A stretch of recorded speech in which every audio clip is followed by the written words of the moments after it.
c'est Miracle de Londres. Ah, t'as des places pour la Fashion Week. Hello et bienvenue dans ce nouvel épisode de Des Make-up, le podcast qui interroge et déconstruit les croyances liées au bien-être, la beauté, la mode et l'entrepreneuriat. Parce que oui, malgré tous les contenus qu'on consomme sur ces sujets, il y a parfois tout un narratif qui peut manquer un peu de bienveillance et qui peut être de nature à nous culpabiliser. Alors dans ce format, on parle vrai, on parle de tout ce que ces secteurs comportent de dimensions insécuritaires, frustrantes, questionnantes. On met un grand coup de balai dans les a priori et on parle sans filtre. À travers ces échanges, on explore toute la complexité de ce que c'est que d'être un créateur, un entrepreneur ou un acteur de ces secteurs. Je suis Mélodie, fondatrice de l'agence Inside Out et j'accueille sans plus tarder Lucia, fondatrice de Full Time Glam. Un échange sans filtre, sans phare, sans masque. Avant de vous présenter l'invité du jour, n'oubliez pas de vous abonner en cliquant sur le petit bouton de votre plateforme d'écoute ou de visionnage. Un petit like de votre part, ça nous donne le sourire, ça nous encourage à continuer à créer de beaux contenus. Et si vous avez envie de voir quelqu'un en prochain invité, n'hésitez pas à me donner son nom en commentaire. Hello Lucia. Hello. Ça va? Ça va et toi? Écoute, ça va, je commence la journée avec toi. Donc je suis super contente de te voir dans ce contexte, puisque du coup on va y revenir de comment on s'est rencontrés, mais en tout cas je suis ravie de t'avoir sur cet épisode. Merci. Et puis écoute, on va commencer par peut-être te demander qui tu es, qu'est-ce que tu fais, présente-toi un petit peu, Bien voilà, si tu veux nous parler de toi. Absolument, je m'appelle Lucia Popa, je suis la fondatrice de Full Time Glam, comme tu viens de le mentionner. J'ai ce salon depuis 5 ans, je suis make-up artiste à la base, qui a changé un peu de parcours à travers les années, étant donné que j'avais remarqué ce besoin dans le secteur de la beauté du regard. Et donc 5 ans depuis que Full Time Glam a vu le jour, que aussi je m'appelle du coup entrepreneur depuis ce jour-là. Et qu'est-ce que je peux vous dire d'autre? Oui, c'est beaucoup. C'est pas que voilà, une petite chose. On va en parler après justement. Mais c'est intense, mais c'est très beau. Trop bien. Je suis ravie de pouvoir apporter quelque chose dans le monde qui a de la valeur aux yeux des femmes. Ah, ça c'est clair et franchement tu le fais excellemment bien. Donc on va parler justement de toute la création et puis de ton parcours. Avant ça, petite tradition du podcast, je pose toujours la question aux invités. Comment on s'est connus? Et j'aime bien entendre l'histoire de leur part, moi je la connais, mais j'aime bien entendre l'histoire. Donc si tu peux nous dire comment on s'est connus. Ah bien sûr, moi je me rappelle, tu es arrivée au salon, t'étais ma cliente. Oui. Et c'était un peu coup de cœur parce que c'était un rendez-vous d'1 heure ou 1h30? Ouais, 1h30. Ouais, parce que j'avais fait la totale. J'avais fait la totale, moi, les cils, les sourcils. Ouais. Et c'était vraiment un rendez-vous où je n'ai pas vu le temps passer parce qu'on a discuté de tous les sujets possibles et impossibles. Je pense que si on avait un micro, ça aurait été notre premier épisode podcast. Parce qu'on a parlé de tout, de mon parcours, de ton parcours, de où est-ce que tu habites, ce qu'on avait en commun, la Corse. Et oui. J'habite en Corse, tu habites en Corse. Ce côté entrepreneurial aussi qui a été hyper intéressant d'ailleurs dès le début parce qu'on se comprenait, il y avait OK, les gardes, c'est ça, je galère avec ça, toi tu me disais ah oui, moi j'ai dû changer et ça a été vraiment pour moi ça a été une rencontre un peu, un déclic, c'était un peu... J'ai senti qu'on a pas mal de choses en commun et aussi ce qui nous a amené d'ailleurs à se rencontrer, c'était la beauté. Oui. Car tu es venue prendre soin de tes yeux, du coup de ton regard dans mon salon. Et moi, j'ai senti vraiment que tu m'as apporté aussi tout ce côté motivation, inspirationnelle, surtout par rapport à ton histoire professionnelle et aussi personnelle, je trouve. Oh, c'est gentil, merci. Vraiment.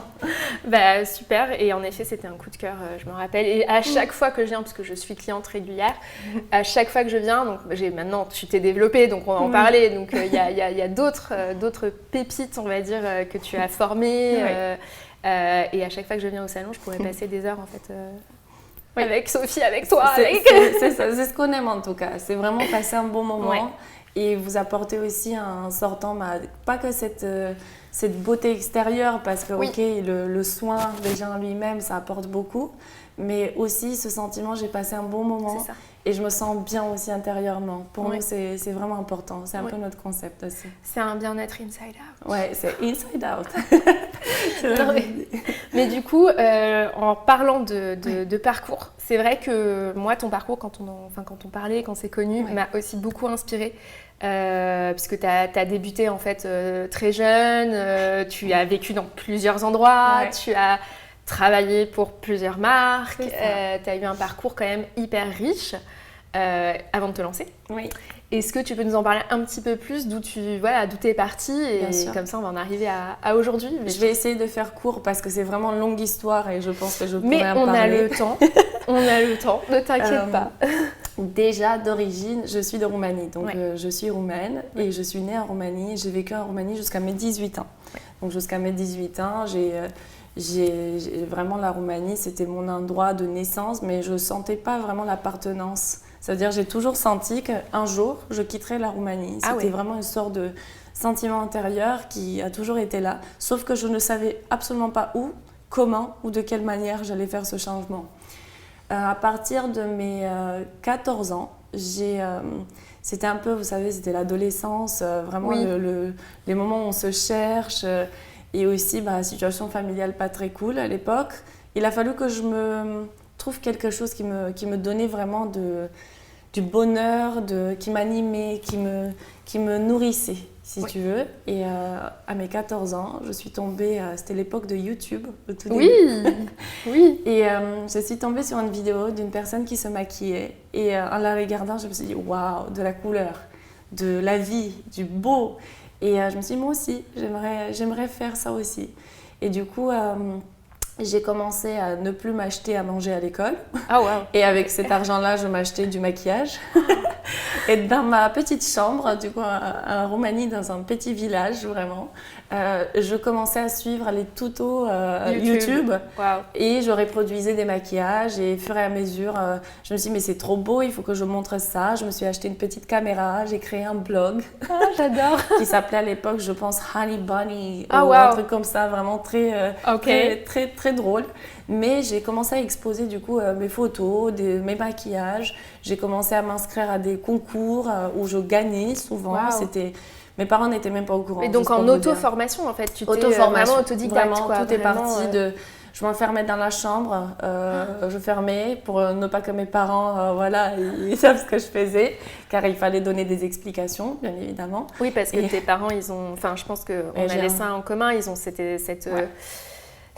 ambition et cette mentalité pour leurs enfants qui est très inscrite, quoi. Oui, papa policier, maman assez ouverte, mais le papa bien, voilà. Okay. Il fallait que ça soit ou médecine ou voilà. Ou et moi, je partais dans un délire qui était complètement pas ça. Et donc, c'est pour ça que je faisais très gaffe. J'avais un peu même mon complice, c'était ma maman. Parfois, elle me disait, ton papa, il arrive dans 2 heures, donc il faut que tu enlèves ton maquillage.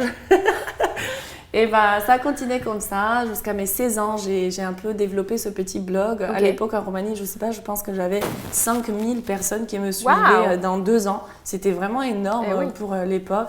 Je commençais à recevoir des paquets à la maison de plein de produits. Mes parents commençaient à se dire, mais comment tu fais ? C'était des marques qui m'envoyaient des produits pour tester parce que je commençais à avoir une mini notoriété en fait dans le sujet. Et c'est venu tellement... Comment dire, vraiment, je ne m'attendais pas en fait. Moi, je le faisais pour par passion, faire du bien. Ça me mettait dans un processus de création, de libération d'émotionnel. C'était vraiment, pour moi, ça venait de l'intérieur. Ça m'amenait à faire des choses sur mon extérieur. Et ensuite, j'inspirais les autres sans vraiment faire exprès sur ce petit blog que j'avais créé. Et donc, à mes 16 ans, j'avais déjà une communauté qui était assez belle. Et je me suis dit, mais ça serait cool en fait que je fasse une formation professionnelle. Et donc, pendant mes vacances d'été, je suis partie à Bucarest, la capitale de Roumanie. Et j'ai dit à mes parents, même si vous ne m'aidez pas ou pas, moi je vais y aller, je vais me faire former. Wow. Donc, c'est ce que j'ai fait. Je n'avais pas du tout leur soutien. Donc, j'avais la cousine de la cousine, l'amie de la cousine qui avait un appartement, qui m'a logée pendant 3 mois. J'ai fait mon premier cours professionnel de maquillage. Avec l'argent que j'avais justement gagné en faisant des make-up les week-ends pour les mariés, pour les événements. Et donc c'est là en fait le moment où je me suis dit, tu sais quoi, ça peut être sérieux, ça peut être vraiment l'avenir que je choisis, je peux faire ça. Étant donné que mes parents n'étaient pas vraiment très ravis et on bord de ce que je faisais moi, je me sentais quand même un peu seule et aller contre eux, contre le schéma familial, qui m'était un peu imposé. Après, j'ai toujours senti en fait en moi ce côté faut que tu t'écoutes. Ça a toujours été quelque chose de très présent en moi depuis vraiment petite, je dirais même plus que jeune tout simplement. Et j'ai fait ce premier cours de maquillage qui m'a vraiment donné un peu les ailes. Ça veut dire que je me suis sentie encore plus entitled. J'ai senti que c'est bon, Lucia, tu peux t'appeler make-up artist. Donc j'ai fait ça. Ensuite, les années qui ont suivi, c'est vrai que moi, depuis mes 14-16, quand j'ai découvert cette passion, mes week-ends étaient remplis de ça. Je faisais des maquillages, comme je disais, dans des salons de beauté. Je développais mon réseau sur Facebook, sur mon blog. Donc j'étais vraiment déjà dans un business sans me rendre compte. Et je suis arrivée vers mes 17-18 ans, je gagnais plus d'argent que ma famille. Waouh. Réunie, quand j'ai dit la famille. Oh, wow. Et c'était là où je me suis dit, mais en fait, je pense que c'est puissant. Quand tu fais ce que tu aimes, il faut que tu le fasses parce que mon papa, il s'opposait toujours, sauf que limite, je les aidais financièrement et ça lui montrait, mais attends, peut-être que c'est pas si mauvais ce qu'elle fait. Il voyait que le côté superficiel. Elle se maquille et elle ressemble à un camion. Mais c'est est-ce que quand il a vu justement que c'était sustainable et que tu pouvais en vivre, c'est ça qui lui a démontré. Là, ça a fait un shift dans sa perception. Ouais, je pense que c'était vraiment ça, le côté rentrée d'argent qui était très important parce que je travaillais beaucoup, j'avais pas de samedi, dimanche. Moi, j'étais au lycée et ensuite les week-ends, c'était travail. Je me réveillais à 5h, je faisais les mariés jusqu'à midi, 13h. Et ensuite, j'étais fatiguée de ma journée, mais je devais produire du content pour mon blog et tout ça. Et je pense que mon papa, là où il s'est dit un peu, il faudrait peut-être que je la soutienne, c'était le fait que ça fonctionnait vraiment et que je gagnais plus d'argent que mes parents réunis. Et aussi, c'était mon ambition. Je lâchais pas. Il y a eu des disputes, il y a eu des moments où mon père disait non, en fait, basta, je jette au maquillage. Et moi, j'étais non, si tu fais ça, je quitte la maison.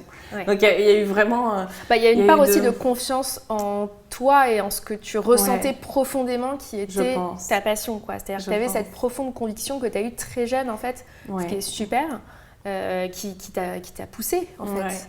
C'est ça que je dis souvent, aujourd'hui, je pense que j'appelle ce sentiment l'intuition. Tu sais, quand tu as vraiment comme un feu en toi qui te dit il faut que tu fasses ça, il faudrait que tu continues. Et personne m'en parlait, je ne savais même pas que c'était vraiment mon intuition. Je croyais vraiment que c'était un peu limite l'opposition de mon papa. Que tu voulais être je voulais lui montrer, regarde ce que je suis, regarde ce que je fais, je peux gagner seule mon argent. Et finalement, en fait, je crois qu'il y avait beaucoup d'intuition et beaucoup de sentiments de j'ai envie de faire ma chose. J'ai envie de ne pas ok, papa il m'avait dit médecin ou ingénieur, j'avais 2 choix, il n'y a aucun qui me parlait, ça n'impliquait pas le beau. Moi je voulais du beau, je voulais être entourée des couleurs, de matière, de texture, je sais pas, c'était vraiment très profond à moi. Tu avais une fibre en toi beaucoup plus artistique en fait, beaucoup plus créative, beaucoup plus Moi, c'était médecin ou avocat. Ah bah voilà, c'était... Donc nous, on est partis comme ça. On s'est dit, regarde, c'est ça que tu veux, mais c'est ça que je veux moi. Et surtout, je trouve que c'est dur quand même parce que t'es ado et t'as tes parents qui, de base, en fait, c'était comment on appelle les piliers. C'est vraiment le pilon, en fait. Et qui, de base, t'as envie d'écouter. Sauf que tu dois aller un peu à la rencontre et t'es jeune, mais en fait, tu sens qu'au fond de toi, c'est pas le... Non. C'est un peu, moi je pense que nos parents viennent d'une génération et il faut faire les choses parce qu'il faut les faire, parce qu'il faut que tu gagnes bien ta vie, mais il n'y avait pas le plaisir et moi je ne voulais pas faire quelque chose sans le plaisir dans la vie. Ça m'a toujours soutenue dans tout ce que j'ai choisi à faire et ça m'a amenée toujours sur la bonne route en fait, tout simplement. Pour finir l'histoire, à 18 ans, je voulais partir et faire des études dans le maquillage. Malheureusement, financièrement parlant, c'était pas possible parce que déjà en Roumanie, ça n'existe pas. D'accord. C'était pas du tout une chose qui existait. Je voulais partir à Londres faire des études du coup sur le côté maquillage, mais ça coûtait vraiment beaucoup et on se permettait pas. Et donc, il m'est arrivé que j'ai gagné un concours dans un contexte de journalisme en fait. Et j'ai fait une sorte de petite présentation télé pendant 2 soirs, très random je dirais. Et en arrivant sur les plateaux, en faisant ça, je me suis dit waouh, mais c'est trop beau. Il y a d'autres choses en fait que j'aime à part le maquillage. Et vu que mes parents, ils insistaient que je quitte pas la Roumanie, je me suis dit bon, je vais faire du journalisme. Donc mon université que j'ai commencé en Roumanie, c'était le journalisme pendant très peu de temps. Après, je faisais pas que ça, je faisais aussi un CAP en attendant. Moi, je faisais toujours mes choses. Je faisais toujours mes choses, mais j'avais un peu ce côté, ok, j'écoute ce que mes parents disent, mais tout en faisant ce que je voulais faire. Et donc, en suivant ça, en faisant des stages à la télé, j'ai rencontré beaucoup de gens. Du coup, j'étais à la capitale, Bucarest, en Roumanie. Et là, il y avait plus d'opportunités car je viens vraiment d'une toute petite ville, tu viens village. Du c'est nord, Non, c'est plutôt centre de la Roumanie. C'est vraiment dans les Carpates pures. Et c'est une toute petite ville qui est vraiment... je dirais peut-être la 12e de la Roumanie. C'est même pas parmi les premières villes les plus grandes. Par rapport à Iași Iași, je pense qu'on est... Non, plus petit. Plus petit que Iași. Ok. Et tu vois, c'est déjà... Ouais, ok. Donc, mais en tout cas, tu connais. Ça, mon frère fait ses études à Iași, donc du coup... Sympa. Donc, t'as un peu des insights de la Roumanie. Ouais, j'ai des insights. Je vois la taille de... Bon, ok. Et du coup, à Bucarest, j'ai rencontré... C'est là, en fait, que le monde s'est ouvert à moi. Car je rencontrais des personnes qui me suivaient sur Facebook. Donc, je faisais du maquillage. J'avais aussi... je faisais des cours dans une école de maquillage. Je donnais des cours, dans une école de maquillage. Et en fait, tout ça se passait à mes 18 ans, quand je suivais l'université, je faisais des stages à la télé, j'étais formatrice dans une école de maquillage. Je faisais tellement de choses que j'ai failli me rendre malade, littéralement. Ce que j'allais dire, c'est que je ne dormais pas, je m'endormais même dans le métro quand je rentrais. Heureusement que tu avais 18 ans. Et j'avais 18 ans, donc c'est ça, j'avais la pêche, parce que j'avais vraiment ce côté un peu... je veux faire ce que j'ai envie de faire, mais je voulais aussi contenter un peu mes parents en leur disant, regardez, vous voyez, je suis une université, donc j'aurai un salaire, donc c'est OK pour vous. Après, ça n'a pas duré longtemps. J'ai fait ça pendant vraiment presque, même pas un an. C'était 6 mois, 8 mois. Et c'est là que j'ai eu une belle rencontre. C'était un monsieur qui est d'origine française, de Aix-en-Provence, qui s'appelle Alexandre Eram, et qui a créé une marque de produits cosmétiques qui est un peu équivalente à Peggy Sage. Voilà, c'est vraiment l'équivalent de Peggy Sage. Et ce monsieur, il m'a rencontré à Roumanie, il m'a dit « Mais pourquoi tu fais le journalisme ?» C'était dans un contexte de mon université.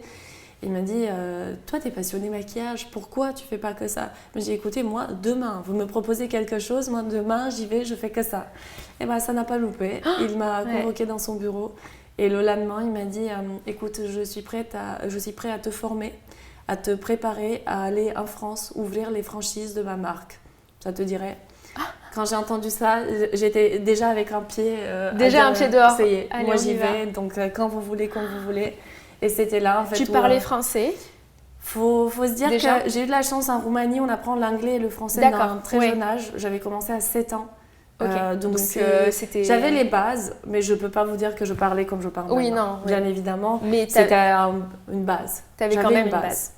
Et donc le monsieur respectif qui m'a proposé ça, il m'a dit « Est-ce que donc ça te dit ?» J'ai dit oui, sans réfléchir. J'ai mis tout en pause, j'ai mis mes études en pause, tout ça. Il m'a formée pendant 2 mois et ensuite il est venu avec moi m'installer d'abord à Antibes. C'était vraiment l'endroit Côte d'Azur, ça m'a fait rêver. Et pour tout vous dire, je ne savais même pas, il m'avait dit où est-ce qu'on allait partir, mais je ne comprenais pas tout en français. Donc je ne connaissais même pas exactement quel serait l'endroit où je vais habiter. Mes parents, mais je les avais choqués. Parce que dans 2 mois, en fait, j'avais dit, moi je quitte la Roumanie, moi je vais faire ci, je vais faire ça. Donc à nouveau, je les ai chamboulés. Mon papa ne m'a pas parlé pendant 6 mois. Ah oui. Il était, non mais qu'est-ce qu'elle va faire ? Qu'est-ce qui va se passer ? Oui, d'inquiétude. D'inquiétude et tout. Donc là, vraiment, je me suis dit, bon, c'est OK, je suis majeure, j'y vais et je verrai bien. Donc j'ai pris quand même le risque. Je ne parlais pas parfaitement la langue et j'étais censée du coup former des gens dans les techniques de maquillage et dans l'implantation de la franchise de cette marque. Ouais. Et c'était très difficile parce que je suis arrivée, j'avais un peu les étoiles aux yeux et j'arrive dans cet endroit qui était merveilleux, ils m'avaient logée, j'avais tout à disposition, mais je devais travailler avec 2 filles d'origine française mais qui étaient plus âgées que moi, bien évidemment, j'étais hyper jeune, j'avais même pas 19 ans et elles étaient hyper dures avec moi, ça a été vraiment un enfer. parce que moi j'avais du coup les informations, tout ce que je devais faire, mais j'avais pas l'ouverture de ces personnes. Non. Donc ça n'était pas que le struggle de pouvoir, tu sais, passer la barrière de la langue et de me dire ok, bah, excusez-moi si je fais des fautes, Oui. je suis là depuis peu de temps, je parle pas encore parfaitement. Là c'était vraiment un peu plus dur que ça, quoi. Ouais, je vois C'était bien. pas trop d'ouverture. À la fin, bah, j'étais censée rester 3 mois dans chaque ouverture Chaque ville. de boutique. C'est ce qui s'est passé et vraiment pendant 3 mois, je m'endormais avec le dictionnaire sur ma tête parce que je voulais juste que mes collègues ne se moquent plus de moi quand je faisais des fautes. Et, c'est nasty de gagner. quand même. Hein. C'était dur, franchement c'était dur parce que c'était un nouvel endroit, j'étais seule, je n'avais personne. Ouais. Ils m'ont formée mais à ce que je devais faire, mais je n'étais pas prête à ne pas avoir l'ouverture de ce que je devais apporter. Et je pense que c'était vraiment une question d'âge où les personnes sentaient qu'est-ce qu'elle peut m'apporter, elle a juste 18 ans, quoi. C'est quoi cette... Oui. c'est quoi Après, j'ai envie de te dire aujourd'hui, a posteriori, en quoi ça les concernait, c'était pas forcément Ouais. leur business. Non. Mais c'est vrai que Ouais. c'est difficile. Mais ça m'a aidée. Oui, Je ça peux t'a le aidé, dire, ça c'était vraiment- ça m'a un ça peu, t'a construit une. Ah oui. Et c'est là en fait que je me suis dit, tu sais quoi, j'ai kiffé cette expérience et ils m'ont dit, Lucia, est-ce que tu as envie de retourner en Roumanie ou est-ce que tu es toujours OK? Et moi j'ai dit non, I go next. Je Wow. veux l'étape suivante, où est-ce qu'on ouvre? Et là ils m'ont dit la Corse. Et moi quand je disais justement au sud de la France, on m'a proposé juste après de partir en Corse, moi j'étais surexcitée à l'idée. Et là, on me disait, mais non, en fait, fais pas ça. La Corse, t'es folle, ils vont jamais t'accepter. Ça va pas du tout être un endroit accueillant. Et moi, je disais, mais pourquoi Qu'est-ce qui fait que ça... Ah non, mais tu verras, les Corses sont durs, les Corses sont ci, les Corses mais sont tu là. sais que même aujourd'hui, je sais pas, c'était il y a combien de temps ça? C'était, 2014. 2014. Ouais, donc ça fait plus de 10 ans. Oui. Tu sais qu'aujourd'hui encore, Oui. moi quand je dis j'habite entre Paris et la Corse et tout, on me dit mais quoi? Mais les Corses, ah ouais, non, ils sont hyper durs, Ouais. ils t'accueillent pas. Et en fait, ce qui est assez intéressant, c'est que les gens qui disent ça ne sont pas allés en Corse. C'est très vrai. Parce que en fait, quand tu vas en Corse Ouais. et que t'es quelqu'un de respectueux et de cool, Bienveillant, en fait, t'es normal. bienveillant, tout se passe très bien. Et ce que mon mari dit beaucoup, c'est qu'en fait, la Corse crée des Corses. Ah Il y a oui. énormément de gens en Corse Ouais. qui y vont, qui Oui, ne sont pas du bien tout sûr. corses, Oui. pour un sou, mais qui en fait s'adaptent, s'intègrent et qui deviennent limite corse. Moi, j'ai un ami, Bien sûr. il parle plus corse avec l'accent corse. Excellent. Alors qu'il est pas corse. Même moi, je me surprends parfois à parler un peu avec l'accent corse. Et en fait, tu peux vraiment... Mi. Et c'est vrai qu'en fait, la Corse crée des Corses et les gens qui ont cet a priori sur la Corse, je pense, soit n'y sont pas allés, soit ont un petit comportement que j'appellerais de parisien. Ouais. Étant parisienne moi-même, je comprends, mais c'est vrai que quand tu arrives dans un endroit, peu importe où c'est, que ce soit Corse ou autre, que tu crois que tout est permis, que tu Tout à parles un peu mal aux gens, forcément, les gens vont pas être accueillants. Tellement vrai. Mais je mets au défi quelqu'un d'aller en Corse et d'être tout normal et tout bien élevé. Ah et... Moi, en tout cas, c'est mon expérience. Ça veut dire que je suis allée, mais vraiment cœur ouvert, en me disant je vais bien voir de quoi ces gens y parlent et pourquoi ils pensent que les Corses sont ci comme ça. Et en fait, pas du tout. Non. Ma meilleure copine depuis, elle est Corse. Eh oui. C'est là que j'ai fait les plus belles rencontres, vraiment la team la plus accueillante. C'était vraiment pour moi, c'était une révélation. Je me suis dit, mais thanks God, je me suis écoutée, j'ai dit oui à cette opportunité.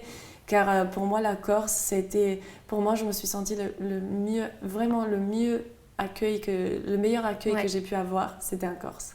Et les gens et l'ambiance, je sais pas comment dire, mais même leur façon de faire les choses. Moi, j'adore parce que les gens en Corse, ils sont brutalement honnêtes, mais c'est une de mes qualités que j'adore en fait et que je respecte. Et ils sont extrêmement gentils, mais quand tu n'es pas méchant, arrogant ou ignorant. Exactement. Et en fait, c'est ce que tu disais toi aussi. Si tu donnes ça, je suis désolée, mais encore, il va te l'arrêter de suite. Oui, mais c'est l'honnêteté justement brutale dont tu parlais qui est hyper intéressante et qui va complètement, par exemple, à l'opposé de la mentalité américaine où tu es toujours mon meilleur ami et tout est génial. Et en fait, behind it... et en fait, c'est pas du tout ça. Et c'est vrai que ça, moi aussi, je suis plutôt partisane de l'honnêteté et je préfère des gens qui me disent ça, c'est pas les possible. choses comme elles sont. Et voilà. Et du coup, À côté de ça, je pense que tu as pu découvrir aussi un cadre de vie, un mode de vie qui... Enfin, moi, je vais pas me faire l'avocate de la Corse puisque j'y habite à moitié, mais du coup, c'est vrai qu'il y a vraiment une qualité de vie, outre les personnes, qui est vraiment incroyable. Donc, tu as dû passer des belles années. Ah oui, j'ai passé 1 an et demi en Corse. À Bastia? Oui, c'est à Bastia que j'étais moi.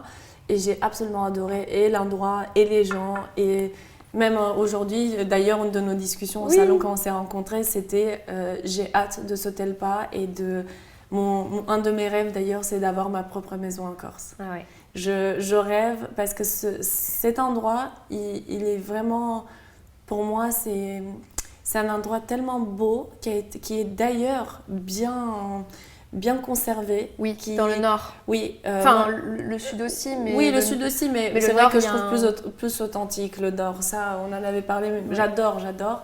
Mais moi, je dis souvent, et j'ai des clientes au salon qui me disent « Ah, j'aimerais partir, mais tu sais, l'eau turquoise, qu'il fasse beau et tout ça. » Et moi, je dis « Corse ?»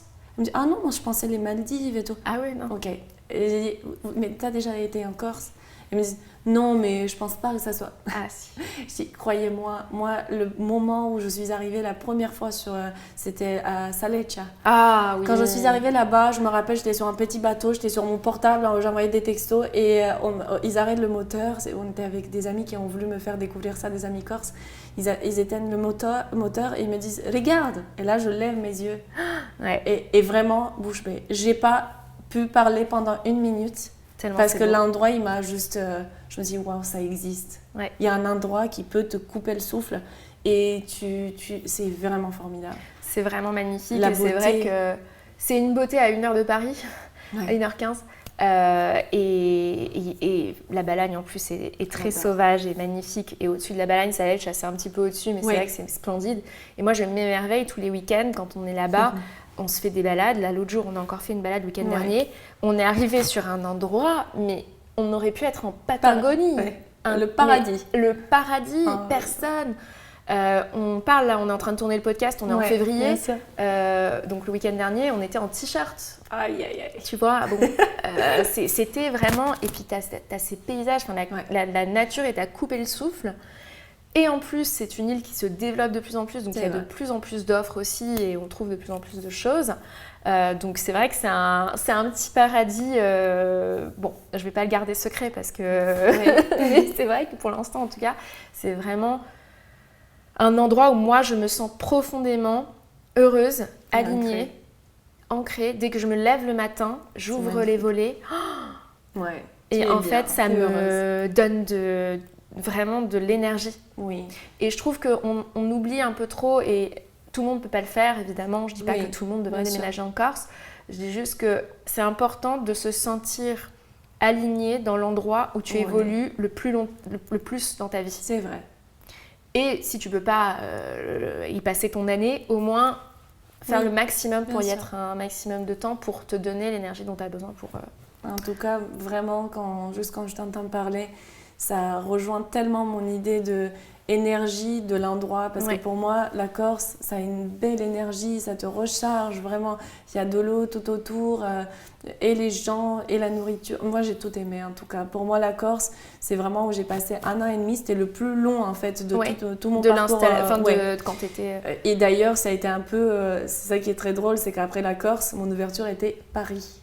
Ah, donc la prochaine ouverture, c'était Paris. Et c'est vrai que quand je suis arrivée à Paris, je me suis dit « Ah, waouh, ça change, c'est énorme, c'est grand !» Parce qu'à Bastia, je me faisais la bise dans la rue à tout le monde. Donc, c'est clairement une autre... Ici, je me suis sentie « Waouh, je suis personne, mais j'aime bien me perdre dans ces rues. Qu'est-ce que c'est beau, qu'est-ce que c'est... » Je sais pas, il y avait aussi ici une énergie que moi, vraiment, dès que je suis arrivée à Paris, je me suis dit « Ah, j'adore ici !»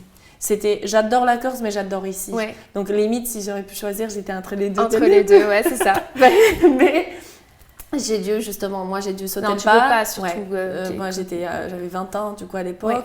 Et en fait, quand ils m'ont envoyé faire l'ouverture à Paris, ils m'ont dit normalement, tu es censée rester 2 mois, donc c'était plus court ici. Et j'ai fait l'ouverture ici et je suis repartie en Corse. Et Paris m'a appelée. Ah. Ça veut dire que j'ai senti, ok, la Corse, je t'adore, mais il faut que les opportunités pour moi, c'est là que je les ai. J'avais 20 J'avais 20 ans. 21. C'est ça. Donc c'était vraiment comme une sorte de, ok, je t'aime, ma Corse, mais il faut que Paris m'appelle, parce qu'à Paris, je sentais que d'un point de vue professionnel, c'est ici que je devais être.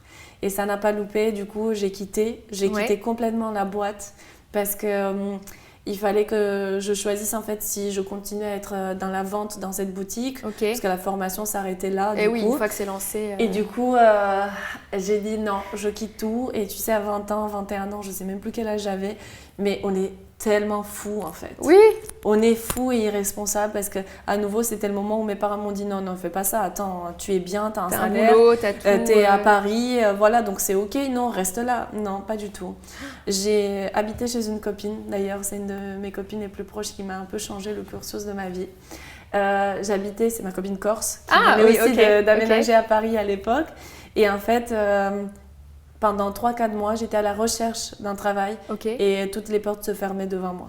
Ça veut dire qu'il regardait mon CV, il me disait, mais t'es jeune, comment t'as pu faire ça en fait, t'as fait et ci, et ça, t'as fait ton truc en Roumanie et ici. Et en fait, tu connais un peu à Paris, on est un peu, c'est quoi tes études, qu'est-ce que tu as fait, bien sûr, c'est quoi ton diplôme. Moi, mon expérience et mes études leur paraissaient beaucoup trop bizarres pour mon âge. Donc en fait, limite, il me rejetait. J'ai eu mon CV qui a été jeté devant moi à Sephora Champs-Élysées. Wow. Et des années après, j'ai travaillé dedans. Wow.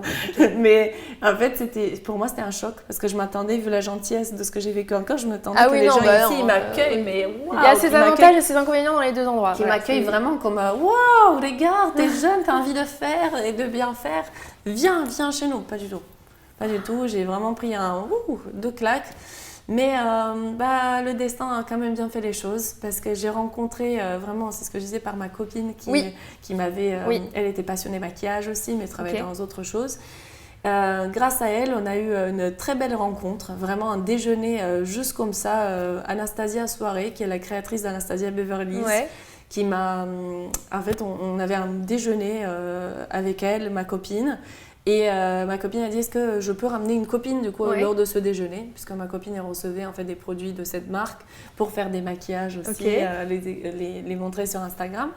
Et donc lors de ce déjeuner en fait, et cette rencontre avec Anastasia étant roumaine aussi d'origine, elle me dit, mais attends, t'es roumaine et tu fais quoi, depuis quand tu es à Paris, qu'est-ce que tu as fait avant? Donc je lui explique vite fait vraiment mon parcours. Et elle me dit, et tu es à la recherche? Et moi je dis, oui, je recherche un boulot. Elle me dit, super, il me manquait une personne dans mon équipe, je vais ouvrir en France le mois d'août, là on était en mai. Et du coup, elle me dit, est-ce que ça t'intéresserait? C'était très marrant, parce que ma copine, on était là grâce à elle. Elle était dans l'immobilier, mais pas du tout. Elle faisait que du make-up vraiment pour la beauté. Et elle dit, c'est l'opportunité de ta vie. Il faut que tu dises oui. Et en fait, le lendemain, j'ai rencontré les associés d'Anastasia. J'ai passé mon test avec Anastasia elle-même. J'ai dû maquiller les sourcils et tout. C'était fou un peu, parce que j'avais quelqu'un devant moi, quelqu'un que j'ai toujours admiré et adoré. Ça devait être... C'était très... je sais pas comment dire, c'était très inspirant, parce que je me suis dit, mais cette femme, elle a envie de me donner une chance. Comme ça, out of nowhere, on déjeune ensemble. Et le lendemain, elle me dit, tu travailles pour moi. Et c'était exactement ce qui s'est passé. Donc, elle m'a accueillie dans son équipe. J'ai commencé à travailler vraiment très proche avec elle pour la formation. Et c'est vraiment... il s'est développé un lien où je me suis vraiment sentie attachée. Et pas qu'à la marque, mais à la personne et au concept. Anastasia tout court. Et l'histoire a commencé. Et ça a duré combien de temps? 5 ans. 5 ans, ok. J'ai travaillé 5 ans en fait chez Anastasia. Okay. C'était un parcours incroyable. J'ai vraiment fait toutes les ouvertures en Europe. J'ai rencontré plein de gens. On travaillait très proche avec Anastasia pour l'événementiel. Donc tous les personal appearance, toutes les ouvertures de pays, on les faisait ensemble. C'était vraiment 5 années, mais tellement riches. Au tout début, je faisais de la vente sur Sephora Champs-Élysées. C'est là d'ailleurs où j'ai pas mal vu le concept de sourcils en France. Donc je me suis dit, mais à l'époque, il y a 5-6 ans, même plus, non, il y a 8 ans, les gens, quand on disait crayon à sourcils, ils disaient « Ah non, mais moi j'utilise mon crayon pour les yeux ». Et ensuite, ils découvraient Anastasia. Et ça faisait vraiment, déjà, là, à l'époque, les gens, ils commençaient à être ouverts sur le côté « Mon regard, peut-être qu'il faut que je m'en occupe, quoi. Faut que je… » Ouais, c'est ça. Oui, et surtout après toutes ces années de… Enfin, il y a eu beaucoup d'années, tu sais, la mode des sourcils hyper fins. C'est là où Anastasia, j'ai toujours dit qu'Anastasia, j'ai trouvé qu'elle était très forte sur une chose. C'est qu'Anastasia, elle a commencé à créer les produits dans l'époque où on épilait beaucoup trop nos sourcils. Donc, elle a trouvé le besoin qui était, il faut que j'aide les gens à combler ce qui a été mal fait. Et donc, c'est là qu'elle a créé en fait la gamme de produits. C'était, je crois, les années 98. Ouais, c'est ça. C'est 2000, les années 2000. Et les années 2000 jusqu'à 2010, justement, ça a continué, ça a perpétué. Sauf qu'Anastasia, elle a apporté vraiment ce savoir-faire produit. Et je trouve ça très intelligent. Et c'est pour ça… Et puis, ça a permis aussi, toi, de façonner, je pense, ce qui t'a permis aujourd'hui de créer, du coup… moi, je me suis dit vraiment, quand j'ai quitté Anastasia, ça a été très difficile parce que j'avais vraiment… j'étais très épanouie. J'aimais énormément ce que je faisais. Mais il y a eu juste un moment dans l'entreprise où je me suis sentie j'appartiens plus parce que c'était racheté par des Américains qui voulaient qu'on fasse tout à l'américaine et sincèrement, moi je disais l'Europe n'est pas un pays et moi je devais m'occuper de EMEA et ils voulaient que je traite tout le monde pareil. Pour moi ça a été très difficile. Moi j'avais compris justement en travaillant dans chaque pays avec des équipes partout que chaque pays a déjà ses spécificités. Il faut comprendre les gens pour savoir comment leur vendre. Et puis tu peux pas interagir avec les personnes de la même manière. Moi pareil, j'avais l'EMEA dans un autre secteur, mais je sais qu'avec mes clients allemands, je n'avais pas du tout la même façon de fonctionner que mes clients italiens, typiquement. Enfin, c'était deux opposés et si tu brusques l'un ou l'autre avec des… Enfin, il faut s'adapter, quoi. Mais c'est vrai que les Américains, ils sont tellement gros qu'ils pensent que l'Europe, c'est un gros pays. Ouais, et c'était très politically correct. Ils t'envoient une fiche et voilà, you deploy. Super, déployer la chose, mais il faut l'adapter. Et eux, ils ne comprenaient pas ce concept. Et moi, c'est vrai qu'au bout d'un moment, je sentais que j'allais au contraire de mes convictions. C'est-à-dire, mes convictions, elles étaient très… naturellement positionnée vers la compréhension de la personne. Parce que moi, si je fais à l'américaine, je vais sur Sephora Champs-Élysées. Hi, how are you? Would you like this? Would you like me? Amazing! Oh, you look amazing! Ah oui, fais ça sur Sephora Champs-Élysées. Les gens, ils vont te regarder. Elle est malade. Qu'est-ce qu'elle a? C'était un peu ça qu'ils nous demandaient. Moi, je disais non, en fait, mes équipes Mais à Sephora, Michigan, il n'y a pas de problème. Ils sont très contents. Voilà, c'est exactement ça. C'est ça. Non, j'ai rien contre les Américains. Moi non plus, et je les adore et j'ai vraiment… C'est une autre mentalité.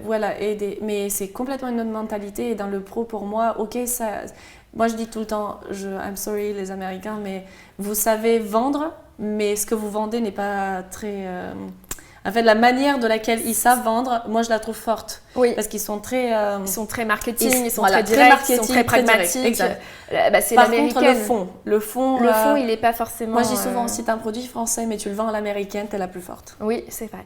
Donc, si tu as le fond français qui a vraiment la valeur et même, je dirais même européen, parce que c'est vrai qu'en Europe, on a tous un peu… On est profond, quoi. Même dans ce qu'on fait, même dans les convictions professionnelles, je le trouve. Et là-bas, c'est un peu « Even if my product is not good, I'm gonna sell it anyway ». Je vendrai des lunettes à un aveugle. Nous, on n'est pas comme ça. Nous, on a besoin de savoir notre produit est bon. Et la vente, on est un peu plus timide. On est moins… Mais parfois, on est aussi un petit peu trop dans la perfection du produit. Ça. Donc, ça peut être aussi un petit peu… on a tendance aussi à se dire « Ah non, on sort pas tant que c'est pas parfait ». Exactement. Et parfois, il faut aussi un peu se dire « Bon, on test and learn, on sort, Tout à fait. Un entre-deux. Clairement. Un équilibre. Et du coup, tu quittes Anastasia. Je quitte Anastasia. Et c'est là, en fait, où j'ai rencontré aussi mon mari actuellement. À l'époque, c'était mon copain. Et lui, fibre entrepreneuriale dans le sang, mais vraiment de naissance. Et il me disait, mais qu'est-ce que tu veux faire maintenant? Et la vérité, c'est que je ne savais pas. Ça veut dire que je me disais, si je vais dans un autre contexte make-up et tout ça, je ne me voyais pas du tout aller dans un groupe, par exemple. Je ne me voyais pas partir de chez Anastasia dont j'avais créé des concepts, j'avais créé des équipes, je manageais 8 personnes. En fait, c'était vraiment j'avais gagné en 5 ans tellement de skills, d'autorité, de développement personnel et professionnel que je me disais, là, je vais aller dans un groupe, ils vont juste me traiter comme une autre personne, en fait, parmi d'autres. Et mon savoir-faire, peut-être que ce que j'ai créé en fait chez Anastasia, ça sera tout simplement perdu parce que je devrais m'adapter à des choses qui ne résonnent pas à nouveau. Parce que j'ai vu ce côté Anastasia qui est passé de marque à groupe. Ça m'a un peu pas plu en fait. Parce que pour moi, je trouve qu'il y a un ratio où... Je dis pas que d'être petit c'est bien d'être grand, mais c'est super bien de savoir adapter et surtout essayer au plus possible de conserver la qualité et des personnes et des produits et dans tout en fait. Et je trouve que c'est le plus dur d'ailleurs, on en parlera même dur. Sur mon business actuellement, c'est le struggle actuel parce que si tu veux grow, il faut vraiment être très attentif.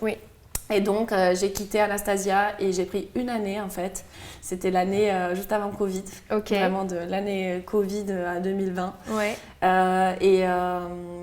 C'est là où je me suis dit, qu'est-ce que je fais? Et je suis partie dans une quête de recherche profonde sur les sourcils. Parce que je me suis dit, tu sais quoi? Ça fait 5 ans, bon, ça faisait déjà 10 ans dans le maquillage, total, global, mais 5 ans que dans le sourcil. Et j'avais vraiment senti que ma spécialisation dans le sourcil, c'est celle qui m'a attirée le plus. Je me suis dit, il y a plein de bons make-up artistes, par contre, des gens qui se spécialisent dans quelque chose, il y a très peu. Et donc, je me suis dit, tu sais quoi, Lucia, make-up artiste, c'est top, et j'adore toujours le maquillage, c'est toujours ma passion et tout. Par contre, le sourcil et le côté vraiment impact du sourcil sur un visage, je me suis dit, ça peut tout changer. Tu peux être la plus belle femme, si tu as un beau maquillage, mais ton sourcil n'est pas adapté à ton visage, il y a un truc qui ne va pas. Tu peux être, par exemple, la plus belle femme avec des sourcils qui sont juste adaptés, sans maquillage, tu es déjà super. Et donc ça, vraiment, ce concept de l'avoir compris et de me dire pourquoi les gens ils doivent se maquiller les sourcils en fait. On se les maquille parce que quelque chose qui de base était censé être là n'est plus là. Et c'est là en fait où ça a résonné à moi et je me suis dit cherche plus. Et je suis partie vraiment sur presque 1 an de formation. Partout où je trouvais. C'est ce qu'on appelle les masters. Masters, c'est des gens pour moi qui se spécialisent en fait dans un domaine. Et j'ai fait vraiment une recherche de où est-ce qu'il y a les masters dans ce monde sur les sourcils. Et j'ai trouvé Serbie, j'ai trouvé Roumanie, j'ai trouvé Ukraine, j'ai trouvé Russie, j'ai trouvé Los Angeles, j'ai trouvé Vietnam. J'ai fait plein de formations. Vraiment, j'ai eu, je pense qu'au total, 8-9 personnes sur lesquelles, en fait, j'ai un peu...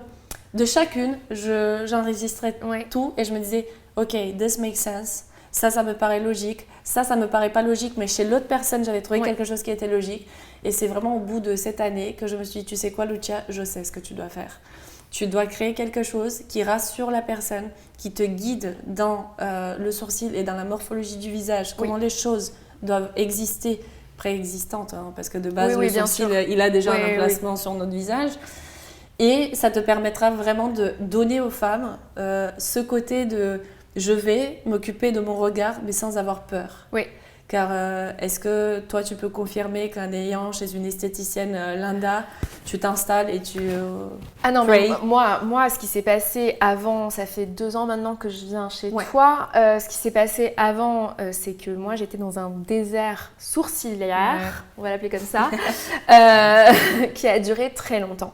Et le problème, c'est que je me suis fait louper un nombre de fois incalculable jusqu'à avoir des bandes de cire qui m'ont été appliquées directement sur la peau. Il y a des choses qui commençaient à ouvrir il y a quelques années, un petit peu des chaînes spécialistes sur ça. Mais je pense que peut-être qu'ils ont grandi trop vite et que je sais pas, hein, mais en tout cas la méthode à moi ne me correspondait pas, puisque en fait c'était pas régulier déjà dans tous les endroits, ça dépendait beaucoup de la personne sur qui tu tombais, et surtout il n'y avait pas de méthode claire, c'était vraiment un peu à l'œil quoi, c'est...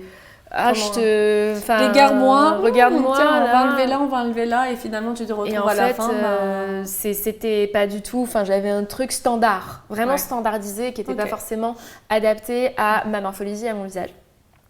Et je ne sais plus comment je suis tombée sur Full Time Glam. Il me semble que c'était par une influenceuse où j'ai vu qu'elle venait, et j'ai vu en fait elle avait mis une story où elle avait des traits de partout sur son haut de visage. Il y avait des traits avec comme quelque chose de très géométrique. Un petit peu limite comme le Vitruve, tu sais. Et j'ai dit là, je me dis mais waouh, c'est incroyable. Et elle a posté le après. Et je me dis mais c'est splendide parce que c'était hyper aligné avec son visage. Et je suis arrivée chez toi et tu m'as fait ton Vitruve du visage et je suis ressortie, j'ai dit waouh, c'est la première fois que enfin j'ai trouvé quelque chose qui va avec le reste de mon visage. Bien sûr.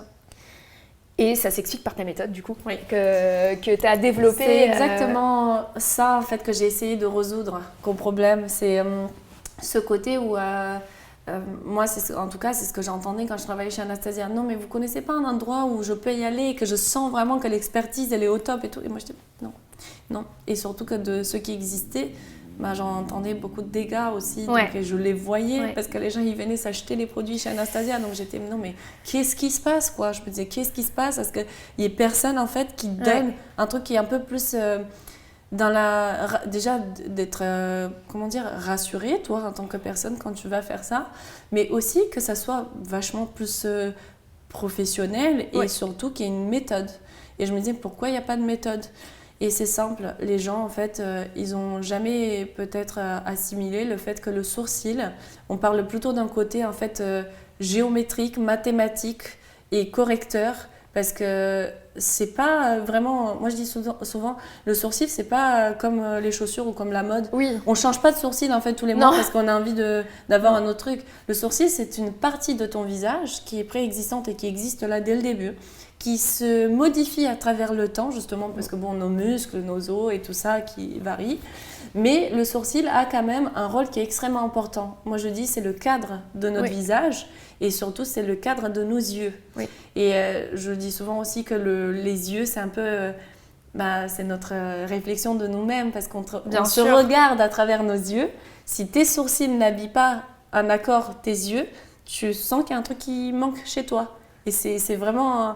psychologique et physique aussi que tu sens ce manque. Donc, c'est après toutes ces formations que je me suis posée et je me suis dit, ok, c'est ça ma méthode. J'ai commencé à l'appliquer, je l'ai perfectionnée même dès le début. C'est-à-dire que je commençais, je me disais, ok, là, c'est ça qui fait logique, c'est ça qui fait logique.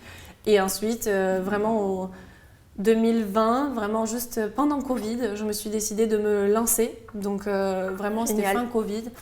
Et depuis, j'ai ouvert au tout début, c'était dans une toute petite suite d'hôtel, justement. Oui. J'avais loué une suite et j'étais toute seule. Et aujourd'hui, vous êtes 3. Ouais, c'est ça. Aujourd'hui, j'ai une équipe, on est 4 au total. Ah, 4 4 avec social media, marketing et tout évidemment. Ça. Mais oui, au salon, on est 3. J'ai Sophie et Lilia. Donc maintenant, le salon, il est dans le 17e arrondissement. C'est ça. Rue de Chazelles. Oui, tout à fait. Au 22. 22. Oui, bien. Voilà.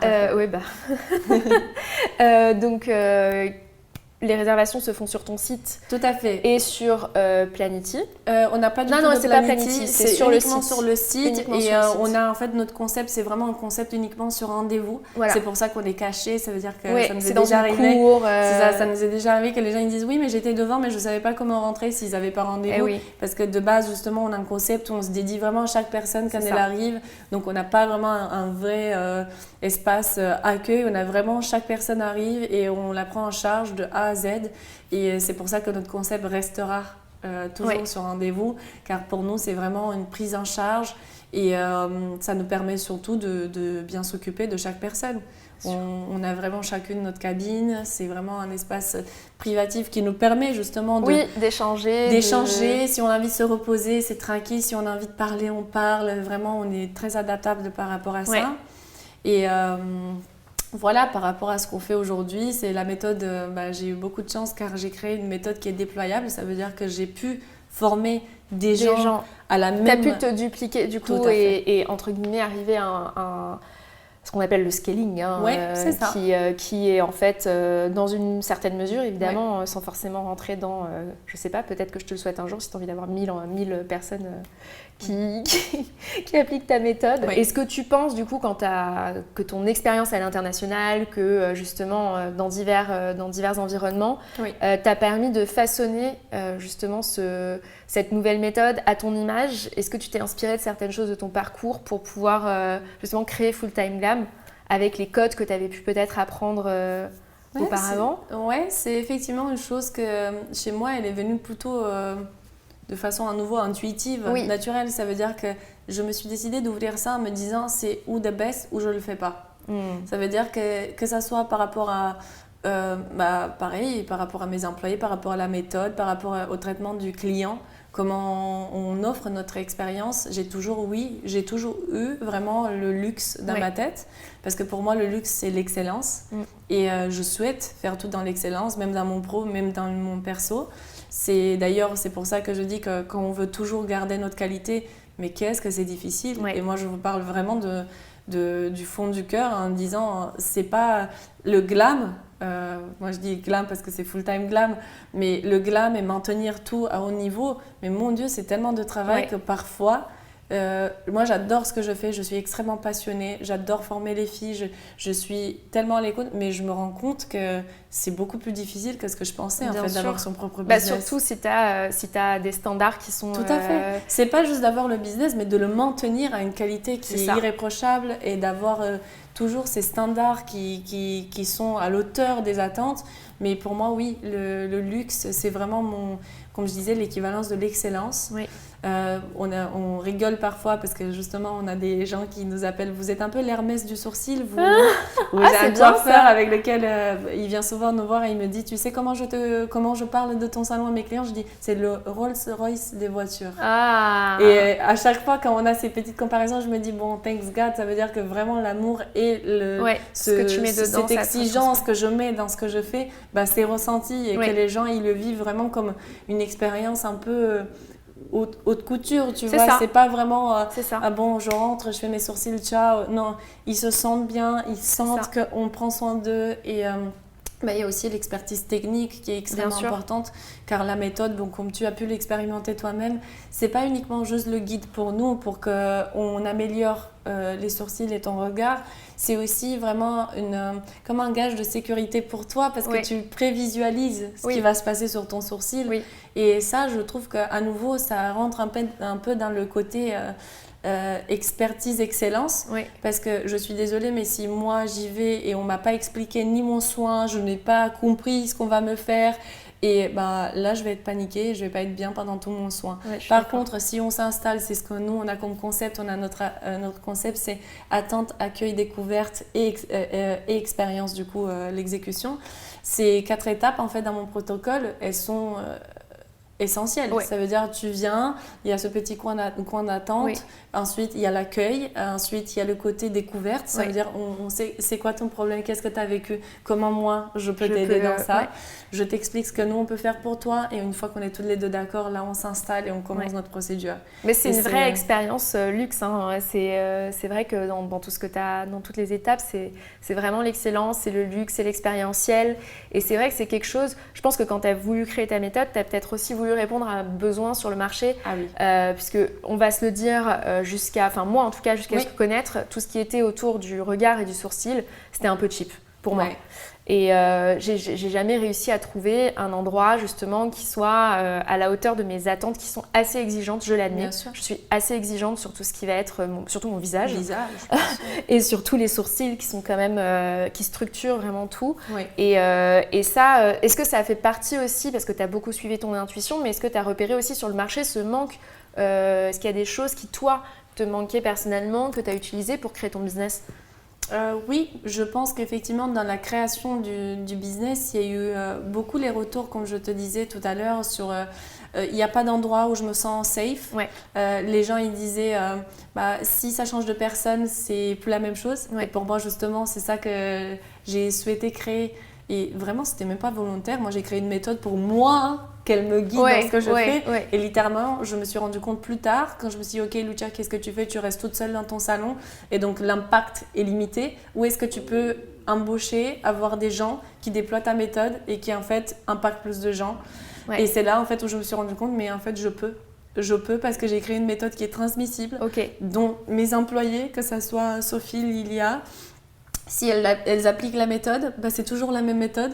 Et pourquoi en fait ça fait que c'est pareil quand je l'applique ou elle l'applique? Tout simplement parce que nous on prend en considération la morphologie de ton visage, on prend en considération les muscles, parce que les muscles c'est un élément carrément très important, car on est asymétrique de base.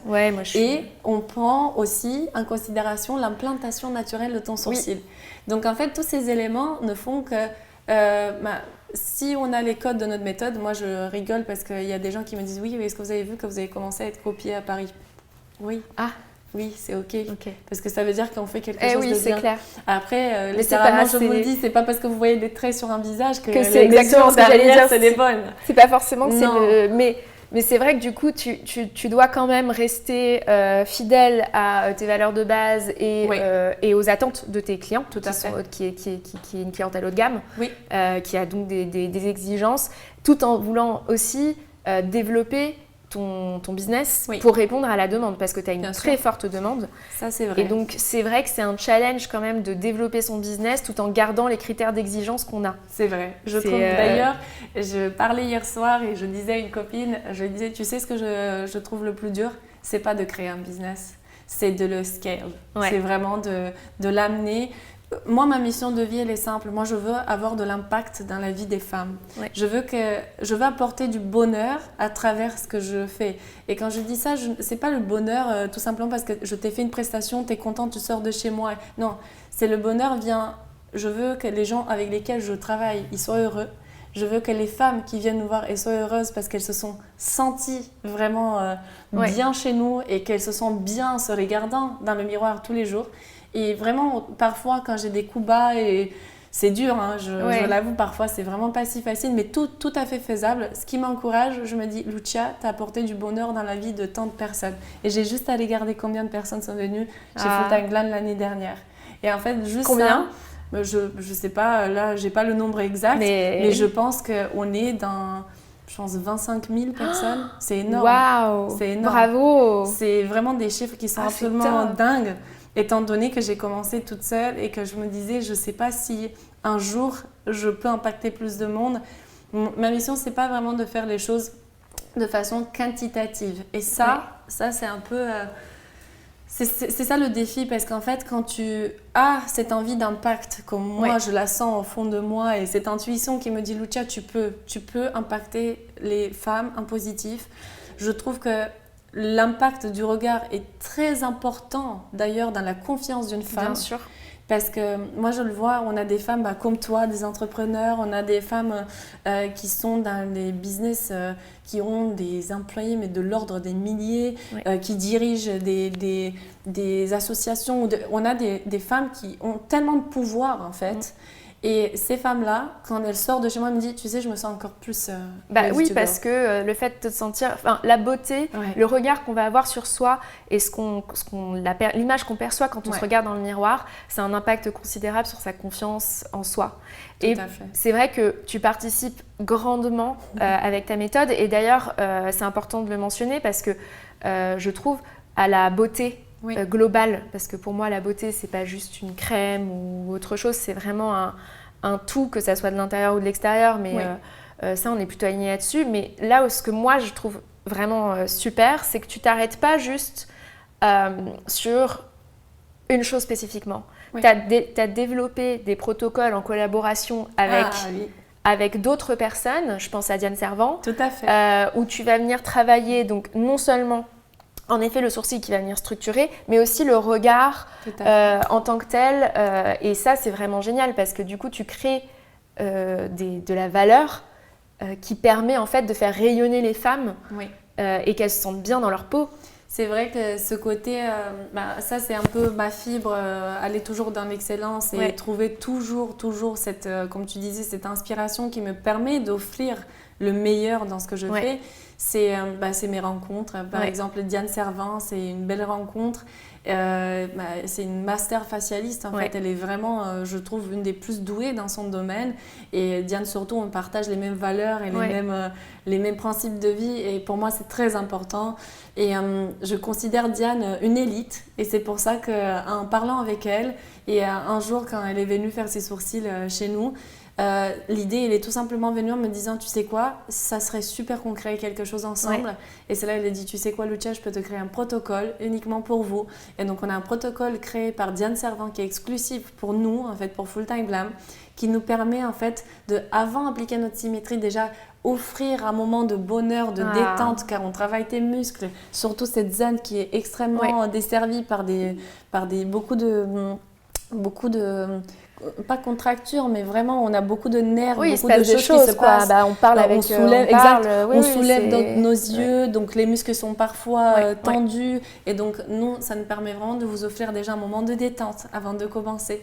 Vraiment, ce petit moment, je suis là, je profite. Là, c'est mon moment. Moi, c'est bientôt. C'est bientôt. Et c'est ce qu'on dit aux femmes, c'est vraiment, là, c'est votre moment, profitez. Ouais. C'est-à-dire, c'est vous qui conduisez vraiment la séance de sourcils avec nous. Si tu as envie de me parler, tu me parles. Si tu as envie juste de vraiment être là et juste être consciente que c'est un moment pour toi et que tu aies envie de le vivre vraiment que pour toi et profiter, que ça soit du geste, que ça soit... Nous, on essaye quand même d'être très attentive à justement la douleur.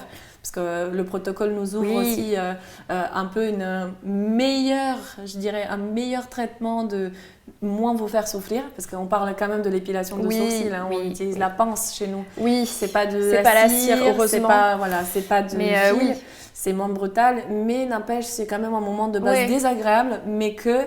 De base, on vous fait quand même l'oublier. Et moi, je l'oublie. Hein, c'est ce qu'on veut. Voilà, je l'oublie. Il y a la petite avec Diane, justement, elle a créé le protocole dont on ouvre les portes. Parce que je ne l'ai pas encore testé, du coup. Donc, j'ai hâte. Prochain, tu verras, quand je viens là, dans 2 semaines, je vais le faire. C'est vraiment super. J'ai hâte que tu testes ça par toi. Vraiment. Et du coup, tu parlais tout à l'heure un petit peu du fait que ce n'était pas forcément tous les jours facile. Oui. Il y a des choses, même si tu t'es pas vue entrepreneur depuis que tu étais petite et qu'au final, tu es un peu devenue entrepreneur par la force des choses, par ton intuition, parce que tu t'es pas posé la question en disant je veux être entrepreneur en fait, t'es juste avancé et il se trouve que du coup je suis entrepreneur. C'est tout à fait ça. Il y a des choses que tu penses aujourd'hui qui sont importantes peut-être aussi de mettre en avant à ce niveau-là, des choses peut-être dont on parle pas souvent, des difficultés, parce que c'est vrai que c'est hyper exaltant, surtout quand on est passionné, quand on suit son intuition, mais c'est vrai que parfois il y a aussi des choses qui sont pas tout à fait évidentes. Est-ce que toi, tu as des exemples de choses où tu t'y attendais pas En parlant de ce que tu dis, je pense que la première phrase qui me vient dans la tête, c'est « il y a des entrepreneurs nés et des entrepreneurs faits ». Et cette phrase, pour moi, elle est réelle parce que moi, je ne suis pas née avec cette fibre. Je viens d'une famille où tout ce qui comptait, c'était la sécurité. C'est juste faire des choses pour que tu sois safe, ok? Que tu aies un salaire et voilà.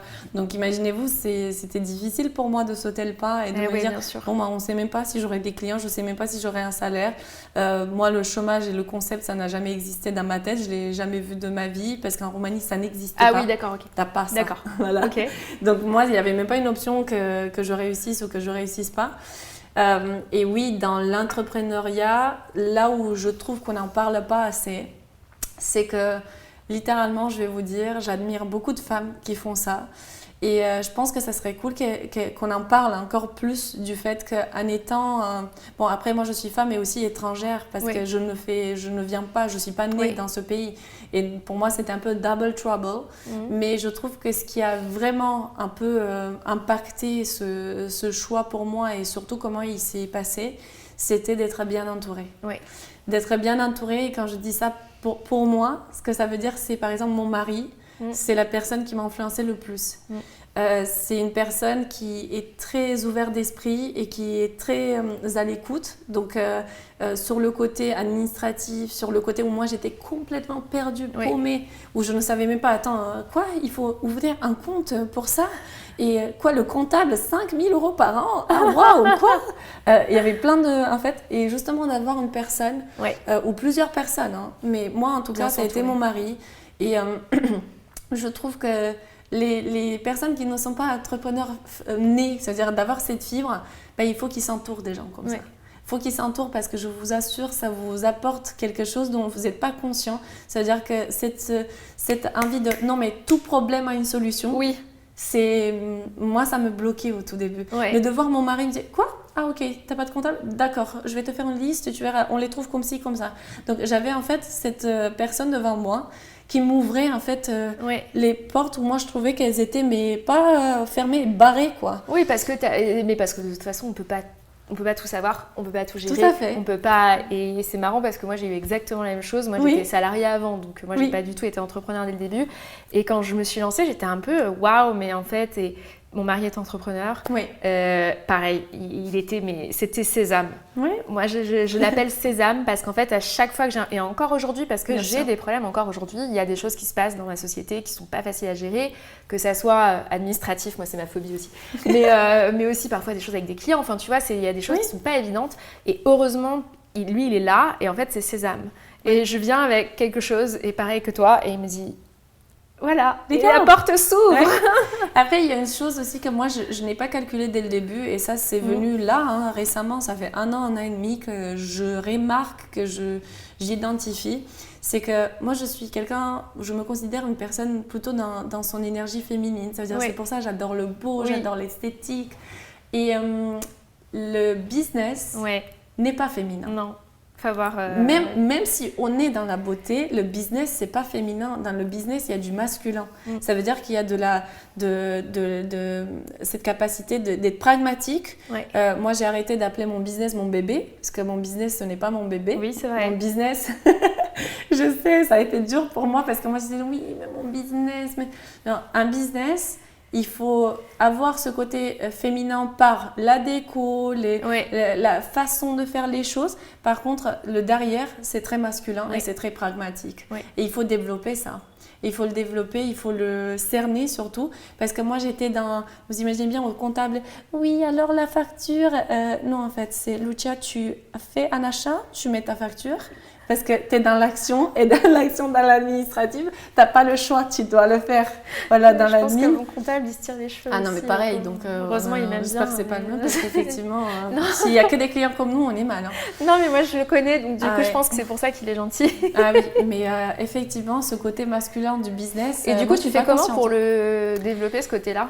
J'essaye de me consacrer du temps dans lequel je suis dans cette énergie. Ça veut dire le lundi matin. C'est compta. J'essaie de me mettre des créneaux dans lesquels je suis, la plupart du temps, je suis au salon. Moi, il faut quand même que je dise la vérité. C'est encore mon struggle entre être présente, développer les filles, parce que je suis dans une constante formation avec mes équipes, et aussi développer ce côté... T'as de l'admin, t'as de la compta, t'as ci, t'as ça, le développement du business tout court. Bien sûr. Le marketing, c'est un travail à part entière. C'est des jobs. Chaque étape, chaque domaine, c'est un différent job, on peut le dire. Et porter tous ces chapeaux, franchement, c'est pas facile. Pour moi, ce qui fonctionne vraiment maintenant, mais après, je le redis, je suis pas du tout l'exemple parfait. Pour moi, ce qui fonctionne maintenant, c'est de me dédier, en fait. Par exemple, je me suis dédiée un samedi par mois, je fais que vérification de facture, Je me dédie du temps, je le bloque et c'est pas de la créa. Tout mon reste du temps, je peux être dans mon énergie, je crée, aujourd'hui, je me sens comme ça. Je me sens comme ça, je m'écoute, je suis à l'écoute. Par contre, il y a des moments où en fait cette énergie, et c'est vrai, c'est bête, mais on m'avait pas parlé, c'est un concept que j'ai découvert récemment, c'est le cycle sensing. Ah oui, bah oui. Et en fait, j'essaye, même par rapport à de caler ça. De caler, ok, quand je vais avoir mes règles, je vais essayer d'être plutôt dans le côté créa, vas-y, on parle avec ma collègue qui s'occupe des réseaux, on fait des concepts et tout ça, je laisse ma créa plus parler.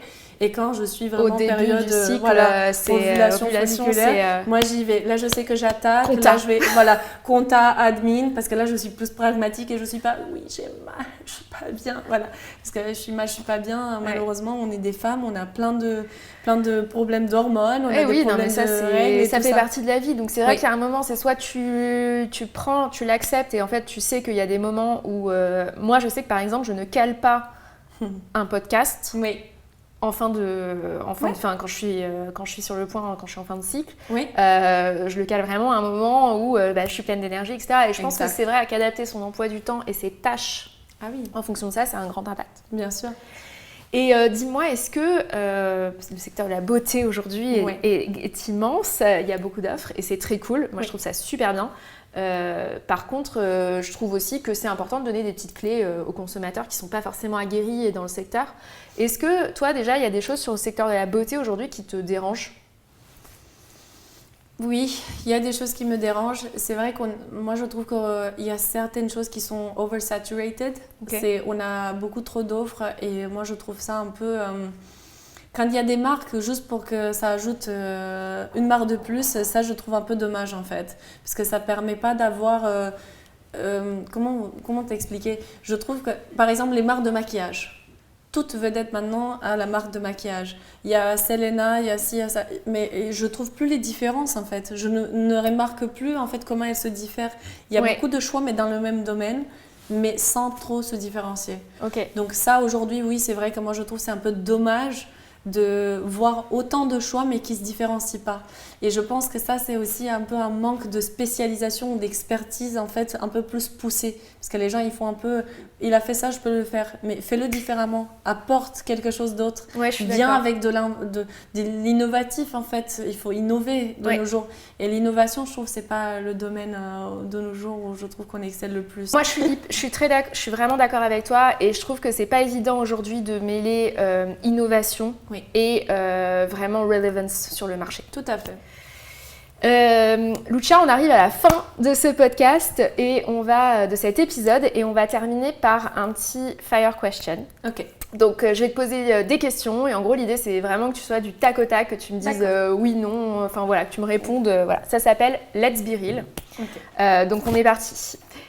Une phrase qui te motive. Let's glow. J'adore. Quelqu'un qui t'a inspiré. Anastasia Soirée. Ton secret, ta potion magique pour garder le rythme. Bien dormir. Ouais, ça c'est vrai que moi aussi. Ça c'est hyper important. Qu'est-ce que les gens disent de toi? Qu'est-ce que les gens disent de moi? Ouais. Tu penses, à ton avis, qu'est-ce qu'ils disent de toi? C'est très difficile. Je sais pas ce que les gens disent. Tu peux mettre Joker. Joker, je pense que les gens disent... je vais dire ce que mes amis disent, en tout cas. Mes amis disent que je montre pas assez le négatif et que je suis tout le temps très positive. Ah, aussi. Donc, très bien. Optimiste. Optimiste. Et qu'est-ce que t'aimerais qu'ils disent de toi? Que je suis réelle, comme dans ton fire question. Oui. Let's be real. Let's be real. Plutôt coffee addict ou tea lover? Matcha lover. Matcha lover. Est-ce qu'il y a une pièce dans ton dressing dont tu ne peux pas te séparer? Pour mes vêtements? Ouais. Non, c'est vrai que je ne me considère pas une fashion victim. Je ne me considère pas quelqu'un qui a vraiment la fibre fashion. Mais ton classique, en fait, vraiment la pièce que... Blazer. Ton blazer. Ouais. Là, c'est de Blazer. chez qui? Je pense Massimo Dutti. Massimo Dutti. Ouais. Très beau. Merci. Et dans ta trousse de toilette? Gel sourcil. De chez qui? Anastasia. Anastasia. Oui. Ok, trop bien.